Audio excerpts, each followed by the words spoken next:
خانقاہ عبدیہ آفیشل ہمارے چینل کو سبسکرائب کریں تاکہ آپ تک حضرت اقدس مولانا محمد ہارون صاحب کے جدید بیانات پہنچتے رہیں۔ اما بعد اعوذ باللہ من الشیطان الرجیم بسم اللہ الرحمن الرحیم انا نحن نزلنا الذکر وانا له لحافظون قال النبی صلی اللہ علیہ وسلم ان اللہ يرفع بهذا الكتاب اقواما ويضع به آخرین وقال رسول اللہ صلی اللہ علیہ وسلم اقرأوا القرآن فإنه يأتي يوم القيامة شفيعا لأصحابه صدق اللہ العظیم وصدق رسولہ النبی الکریم۔ میرے محترم دوستو، عزیزو، ماشاءاللہ اب کافی دیر سے اس مبارک تقریب میں حاضر ہیں۔ علماء کرام کے بیانات آپ نے سنے۔ اس ویڈیو کی اہم ڈسکشن چلتی رہے گی، لیکن اس سے پہلے آپ ویڈیو کو لائک کر لیں، خانقاہ عبدیہ آفیشل کو سبسکرائب کریں، بیل آئیکن پر ضرور کلک کریں۔ میں صرف اپنی حاضری لگوانے کی غرض سے ان کے حکم پر چند باتیں جو احادیث پڑھی ہیں ان کی روشنی میں عرض کرتا ہوں۔ دعا ہے کہ اللہ پاک مجھے بھی اور آپ کو بھی عمل کی توفیق عطا فرمائے۔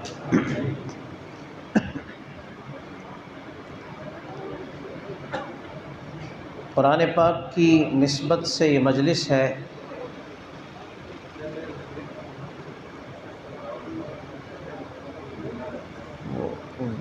مووی بنا رہے ہیں میرے خیال میں بند۔ قرآن پاک کے ختم، قرآن پاک کی نسبت سے یہ مجلس ہے۔ آپ نے قرآن پاک کے متعلق بہت ساری باتیں سنی، تھوڑا سا آپ اطمینان سے بیٹھیں گے تو بات جلدی اور اچھی باتیں زبان سے نکل جائیں گی۔ سامعین کا، مخاطبین کا توجہ سے بیٹھنا بہت ضروری ہوتا ہے۔ چند منٹ کی بات ہے، جہاں اتنا آپ نے صبر سے آپ بیٹھے رہے، سنتے رہے، چند منٹ آپ بیٹھیں اور توجہ کریں، ادھر ادھر نہ دیکھیں،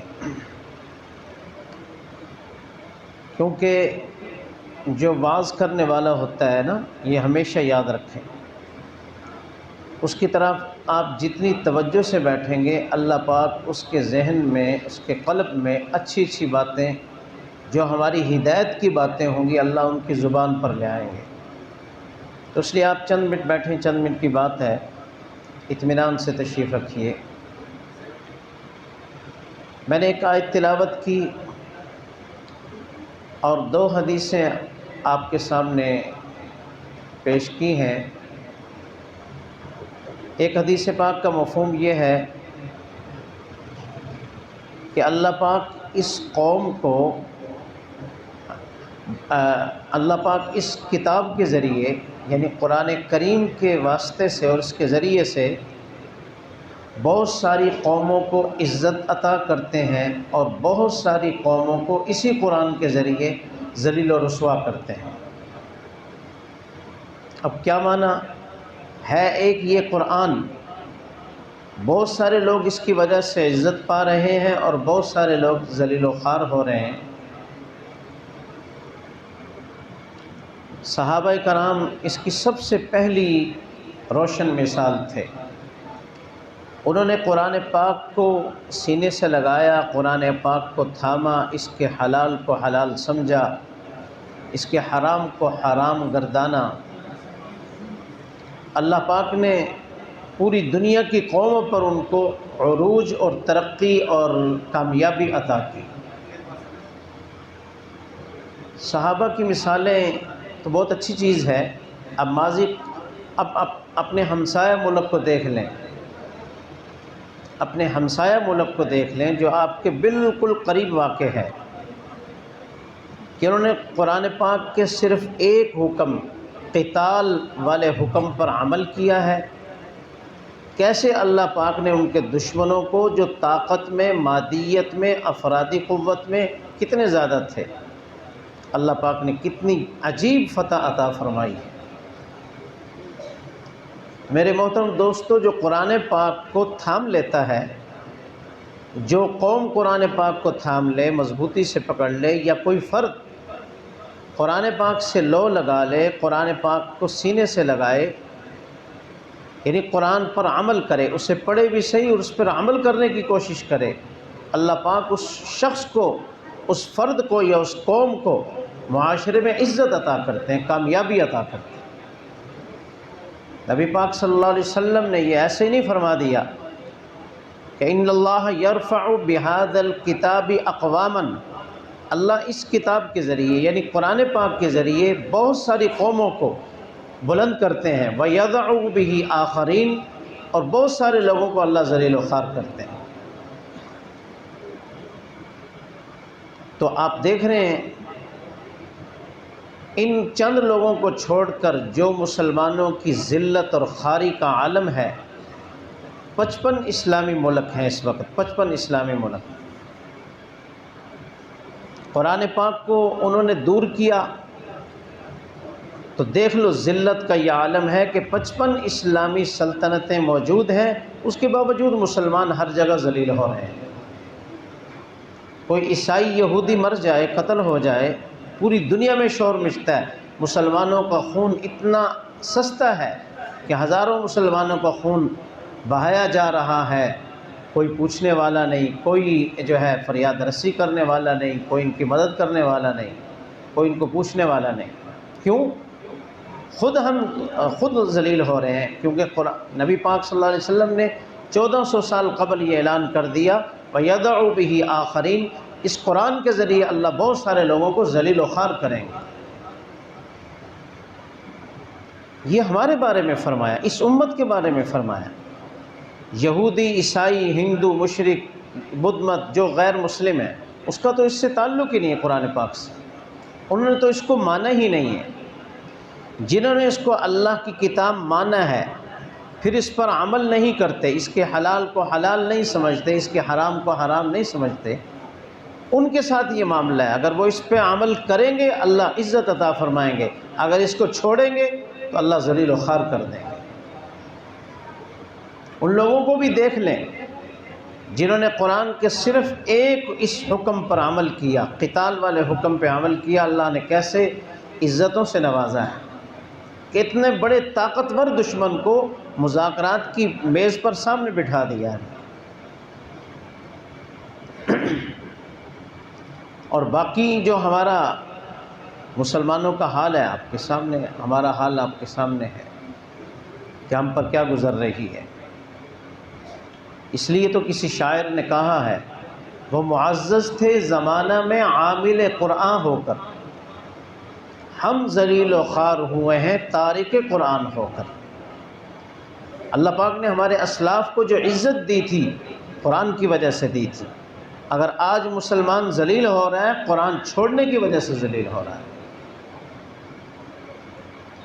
عمل تو دور کی بات ہے، ہم قرآن پڑھتے ہی نہیں ہیں، ہم قرآن پاک پڑھتے ہی نہیں ہیں۔ کتنے لوگ ہیں ہم میں سے جو قرآن پاک، دوسروں کو چھوڑیے جو قرآن پاک کے حافظ ہیں، رمضان کے علاوہ وہ قرآن کو ہاتھ نہیں لگاتے۔ ہماری یہی حالت۔ جو طلباء عالم بن رہے ہوتے ہیں، حالانکہ حافظ ہوتے ہیں، عالم بننے آتے ہیں تو قرآن کی منزل کو چھوڑ دیتے ہیں، قرآن پاک کی منزل کو چھوڑ دیتے ہیں۔ جب رمضان آتا ہے تو پھر بہانے تلاش کرتے ہیں، ادھر ادھر بھاگتے ہیں، کیونکہ قرآن تو یاد نہیں ہے۔ حالانکہ جو عالم ہیں، مدارس میں رہ رہے ہیں، علم پڑھ رہے ہیں، ان کو تو قرآن نہیں چھوڑنا چاہیے، ان کو تو قرآن یاد رکھنا چاہیے۔ تو بحیثیت مجموعی ہماری حالت کیا ہے؟ ہم نے قرآن پاک کو چھوڑ دیا۔ ایک ویڈیو وائرل ہو رہی تھی اس پر یوٹیوب پر، میری نظر سے گزری۔ اسکول میں ایک ٹیچر اعلان کرتا ہے اسٹوڈنٹس کو اعلان کرتا ہے کہ ہم نے اسکول کے اندر ایک لائبریری اوپن کی ہے، ایک لائبریری کا قیام کیا ہے، ہمیں کچھ کتب چاہیے۔ تو آپ کے گھروں کے اندر جو کتابیں فارغ پڑی ہیں، جن کو کوئی نہیں پڑھتا، وہ کتابیں آپ اٹھا کر لائبریری میں لے آئیے، چلو یہاں پر کوئی آنے والا شخص کوئی پڑھ لے گا، فائدہ ہو جائے گا۔ اگلے دن صبح کو جب اسٹوڈنٹس کلاس میں آئے تو سب کے پاس ایک ایک کتاب تھی۔ ایک اسٹوڈنٹ سے کھڑا ہو کر پوچھا، کتاب دکھاؤ، کون سی کتاب ہے؟ دیکھا تو قرآن پاک۔ دوسرے کو کھڑا کیا کہ آپ کتاب دکھاؤ، کون سی کتاب لائے ہو؟ اس نے بھی قرآن پاک پیش کر دیا۔ غرضے کے کلاس کے جتنے طالب علم تھے سب نے قرآن پاک پیش کیا۔ وہ حیران ہوا ٹیچر کہ قرآن پاک لے آئے ہو آپ اٹھا کے۔ تو ایک طالب علم نے کھڑے ہو کر کہا کہ سر آپ نے کہا تھا کہ جو کتاب آپ کے گھر میں نہ پڑھی جاتی ہو، اسے کوئی پڑھنے والا نہ ہو، وہ لے آنا۔ تو ہمارے گھر میں یہی ایک کتاب ہے جسے پڑھنے والا کوئی نہیں ہے، ہم لے کر آپ کے پاس آ گئے ہیں۔ یہ ہمارا سلوک ہے قرآن پاک کے ساتھ۔ یہ صرف ان طلباء کا، ان مدارس میں جو علماء قرہ بیٹھے ہیں، ان کا حق نہیں ہے۔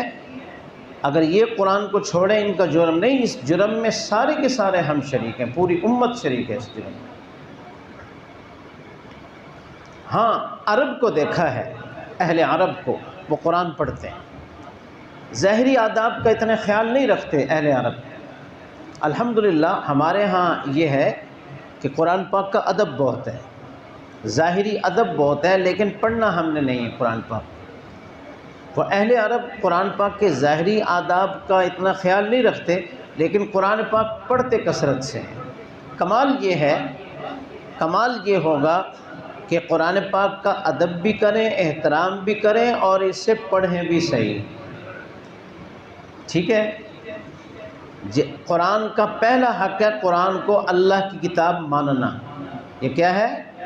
قرآن کا سب سے پہلا حق ہے، بولیں، سب سے بنیادی حق قرآن کا کیا ہے؟ پہلا حق کیا ہے؟ قرآن کو اللہ کا کلام سمجھنا، اللہ کی کتاب سمجھنا۔ الحمدللہ ثم الحمدللہ ثم الحمدللہ، ہم میں سے ہر شخص کا ایمان ہے کہ قرآن اللہ کی کتاب ہے۔ الحمدللہ، یہ اللہ پاک کا فضل اور احسان ہے کہ اللہ پاک نے ہمیں ایمان کی توفیق دی۔ وگرنہ جب قرآن پاک مکہ کی مقدس سرزمین پہ نازل ہوتا تھا، کوئی ایک آیت اترتی تھی، قرآن کا مذاق اڑایا جاتا تھا، قرآن کی آیات پر ہنسی کی جاتی تھی، تماشا کیا جاتا تھا، قرآن کو ساحرانہ کلام کہا جاتا تھا، شاعروں کے کلام کا جو ہے وہ کہا جاتا تھا کہ یہ تو شعر و شاعری ہے، اللہ کا کلام نہیں ہے۔ کوئی کہتا تھا یہ جادو ہے، جادو کرتے ہیں اس کے ذریعے سے۔ کوئی کہتا تھا کہ یہ خود ہی بنا کر لے آئے ہیں، اللہ کی طرف سے نہیں ہے۔ قرآن پاک کو مانتے ہی نہیں تھے۔ الحمدللہ ثم الحمدللہ، گناہگار مسلمان گناہگار سے گناہگار ہو، ساری دنیا کی برائیاں اس شخص کے اندر ہو، لیکن قرآن کے بارے میں اس کا کیا عقیدہ ہے کہ قرآن اللہ کا کلام۔ الحمدللہ، یہ پہلا حق ہے قرآن پاک۔ دوسرا حق قرآن پاک کا کیا ہے؟ اسے پڑھنا۔ قرآن کو اگر نہیں پڑھا ہوا ہے تو کسی قاری صاحب سے سیکھے، پڑھے۔ اگر پڑھا ہوا ہے، الحمدللہ ماشاءاللہ پڑھا ہوا ہے، تو قرآن کی تلاوت کریں۔ حدیث پاک میں آتا ہے، حضور اقدس صلی اللہ علیہ وسلم نے فرمایا، اقرأوا القرآن، قرآن پڑھا کرو، فإنه یأتی یوم القیامت شفیعا لأصحابی، قرآن پاک قیامت کے دن اپنے پڑھنے والوں کے لیے سفارشی بن کر آئے گا۔ قرآن پڑھنے والوں کے حق میں کیا کرے گا؟ سفارش کرے گا۔ اور یہ یاد رکھیے، سب سے مضبوط اور بھاری سفارش قرآن پاک کی ہوگی، جو اللہ پاک قطعاً بھی رد نہیں فرمائیں گے۔ تو قرآن پاک کا تیسرا حق ہے قرآن پاک کو سمجھنا۔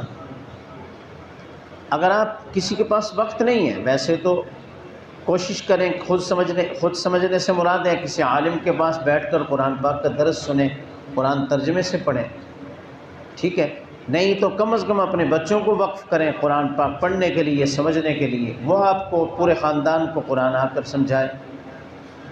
کم از کم اتنا ہے کہ قرآن پاک کا جہاں درس ہو، قرآن کریم کا درس دیا جاتا ہو تو اس درس میں شرکت کی جائے. کوئی عالم، مستند عالم درس دے رہا ہو، یہ نہیں کہ کوئی پروفیسر یا کالج کا وہ اپنے طور پر پڑھ کر مطالعہ کر کے وہ درس شروع کر دے، تو ایسا نہیں ہوتا. قرآن پاک نصیحت حاصل کرنے کے لیے آسان ہے، لیکن قرآن سمجھنے کے لیے مشکل بھی ہے، اتنا آسان نہیں ہے. وَلَقَدْ يَسَّرْنَا الْقُرْآنَ لِلذِّكْرِ فَهَلْ مِن مُدَّكِرٍ. نصیحت کے لیے ہم نے آسان کیا ہے. جو نصیحت حاصل کرنا چاہے اسے نصیحت مل سکتی ہے، ہدایت مل سکتی ہے، لیکن قرآن کے اندر بہت زیادہ علوم ہیں، اس کو عام بندہ نہیں سمجھ سکتا. اس کے سمجھنے کے لیے بہت سارے علوم کی ضرورت ہوتی ہے. اس لیے مستند عالم سے قرآن پاک سیکھیں. قرآن پاک کا درس کسی مستند عالم کے مجلس میں بیٹھ کر قرآن پاک کو سیکھیں اور سمجھنے کی کوشش کریں. تیسرا حق قرآن پاک کا، قرآن پاک کو سمجھنا. قرآن پاک کا ایک اور حق ہے، وہ یہ ہے کہ قرآن پاک کی حقیقت کو سمجھنا. یہ کیفیت انسان کے اندر ہو کہ جب قرآن پڑھے تو اسے ایسے محسوس ہو کہ میں اپنے رب سے، میں اپنے اللہ سے باتیں کر رہا ہوں. اس کے لیے اللہ والوں کی صحبت کی ضرورت ہوتی ہے، یاد رکھنا. قرآن پاک پر ایمان لانے کے لیے کہیں جانے کی ضرورت نہیں ہے. مسلمان کے گھر میں پیدا ہو گیا، الحمدللہ یہ چیز وراثت میں مل جائے گی کہ آپ بھی قرآن پاک پر ایمان لائیں گے کہ اللہ کا کلام ہے. جو دوسرا حق ہے قرآن پڑھنا، اس کے لیے آپ کو مدارس میں جانا پڑے گا. جو تیسرا حق ہے اس کے لیے بڑے مدارس یعنی جامعات میں جانا پڑے گا، جہاں درس نظامی پڑھ کر قرآن پاک کو سمجھنے والا انسان بنتا ہے. جو چوتھا حق ہے یعنی قرآن پڑھنے میں یہ کیفیت ہو کہ میں اللہ سے باتیں کر رہا ہوں، اپنے رب سے باتیں کر رہا ہوں، اور قرآن پڑھنے اور انسان قرآن پڑھے اور قرآن پاک سے اس کو اللہ پاک کی خوشبو محسوس ہو. اس کے لیے اللہ والوں کے پاس جانا پڑے گا، خانقاہ میں جانا پڑے گا. اور یہ بڑا حق ہے قرآن پاک. جب یہ حق انسان کو حاصل ہو جاتا ہے، یعنی یہ کیفیت ہو جاتی ہے، پھر قرآن نہیں چھوڑ سکتا انسان. قرآن پڑھنے میں، سننے میں اتنی لذت اسے آتی ہے، اتنی لذت آتی ہے کہ بس دنیا کی ہر چیز کی لذت ایک طرف، قرآن پاک پڑھنے اور سننے کی لذت ایک طرف. تو یہ مختصر سی باتیں تھیں. آپ نے ماشاءاللہ عصر کے بعد سے اس مجلس میں جو علماء کی باتیں سنی ہیں، تو آخر میں انہوں نے میرا پروگرام رکھا، میں نے یہ چند باتیں آپ کے گوش گزار کر دی. اصل تو بات عمل کی ہے. دعا ہے کہ اللہ پاک مجھے بھی اور آپ کو بھی عمل تاکہ کی آپ توفیق تک نصیب فرمائے. حضرت اقدس مولانا محمد ہارون صاحب کے جدید بیانات پہنچتے رہے.